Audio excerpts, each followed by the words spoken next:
Well, another interesting squad selection by Warren Gatland. We see some more familiar faces returning, but still other players get opportunities. So let's not mess around. Welcome back to the channel. Let's get into the team. We'll start with the big boys and look at the front row where we have Corey Domachowski, Elliot Dee and Kieran Azarati. So Gatland's opted to give the Cardiff props another run at things. I'm a little surprised. I thought we would see Nicky Smith and Henry Thomas. We'll come to them later. But by no means am I disappointed with this front row selection. We need to see what these players have. Gatland has talked them up in the press and stuff, so I think he has a bit more of an idea what he has in Nicky Smith and Henry Thomas.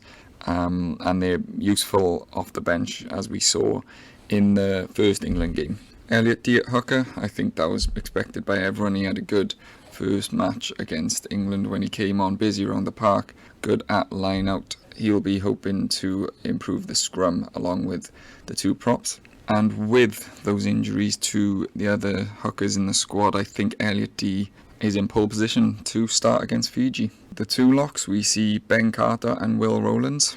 Rowlands had a good game against England. I think he was solid around the park and made a bit of an impact. And a real opportunity for Ben Carter here. I expected to see Adam Beard starting, I gotta be honest. But he's gone with Ben Carter, he's given him an opportunity. And is that maybe a chance for him to put his hand up with Dav Jenkins carrying that injury and Adam Beard not really flattering in his appearance?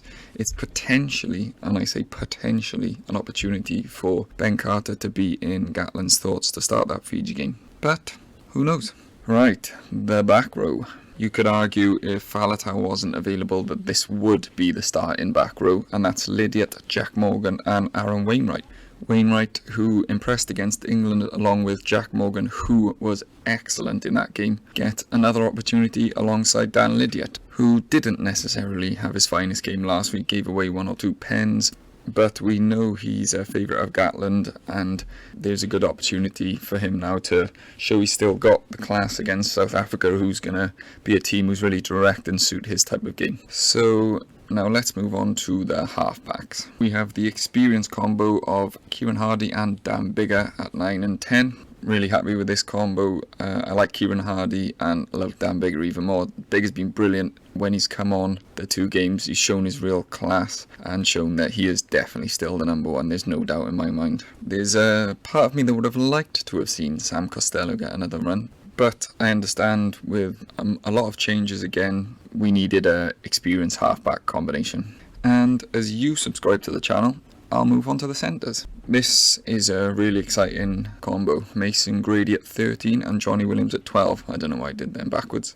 As I said in my video before this summer series, I was really interested to see how Johnny Williams got on. He was really good for the Scarlets towards the end of the season, but unfortunately he's been injured and this is his first opportunity. And that centre partnership, if we just take it for granted that Gatland's going to take 4 centres, we almost certainly going to take George North. I think he may take Tompkins just for experience, and it seems as though Max Llewellyn impressed a lot of people in his debut against England. He's on the bench. Joe Roberts showed signs last week that he's got a lot of potential, and Mason Grady seems like he has all the potential in the world. That centre position is like a shootout amongst these guys, and I think some big performances from these two could be enough to get him on the plane. And even Llewellyn, if he came off the bench and made a big impact, that could be enough to get him on the plane. You just don't know. So it's all to play for and it is really exciting, but I do think Johnny Williams is probably the most complete centre that we have. He's just been very, very unlucky with injuries.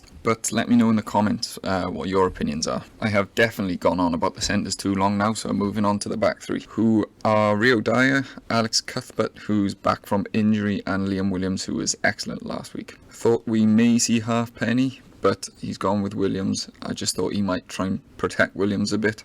But again, these winger spots, they're all up for grabs. I think we've got Reece Zammit, who's nailed on I don't know if Josh Adams is nailed on, but to me would be, but whether Gatland thinks the same thing. And then you've got Tom Rogers, who I was impressed with last week. And then you have these two in Dyer and Alex Cuthbert, who've both been sort of in and around the teams in all of the recent games, or most of the recent games. But I think a big game from Dyer would book his ticket on the plane. As for Cuthbert, I just don't know, to be honest. But that is Wales' starting 15, so we'll have a quick look at the bench, where we have Sam Parry, Nicky Smith, Henry Thomas covering the front row. The line-out wasn't great last week when Parry came on, so hopefully he has a chance to rectify that. And as for Nicky Smith and Henry Thomas, I thought that would be the starting prop combo, but perhaps he's gone for the South African bomb squad tactic and bringing them off the bench. I think a good performance off the bench would book both of their tickets. I think they're probably in the squad anyway, but I think that would nail them down. Then we have Teddy Williams coming off the bench to win his first cap. He's been dealing with an injury, but I do like Teddy Williams. I think he's really good around the park. He's busy and he's aggressive. And I think Gatland quite likes him, so I'll be interested to see how he goes. Then we have Tane Basham, who's cleared the HIA protocol, and I'm really happy for him. I thought he was really good coming off the bench last week before he was then forced off due to the headshot by Owen Farrell, who was eventually red carded, and he would have missed the start of the World Cup, but he's since had his ban rescinded, and now he's going to make the beginning of the World Cup. So to me that makes no sense, but you know, you take from that whatever you want. Anyway, I digress. Then covering the backs, we got Thomas Williams, who I thought was pretty good last week. Max Llewellyn getting another opportunity. Excited to see how he goes when he comes on.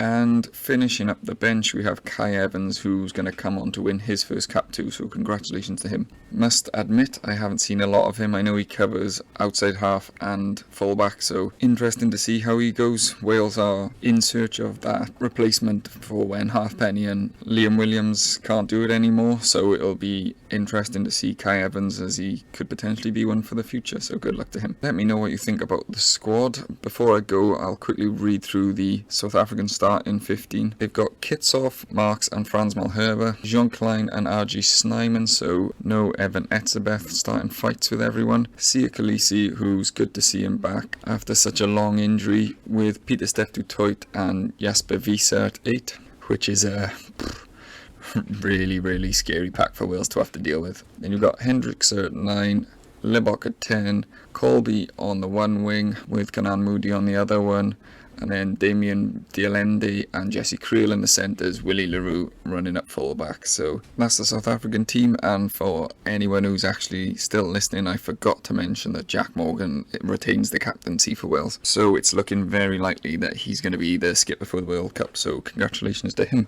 But anyway, that's all from me. If you like the channel, subscribe. Thanks for watching.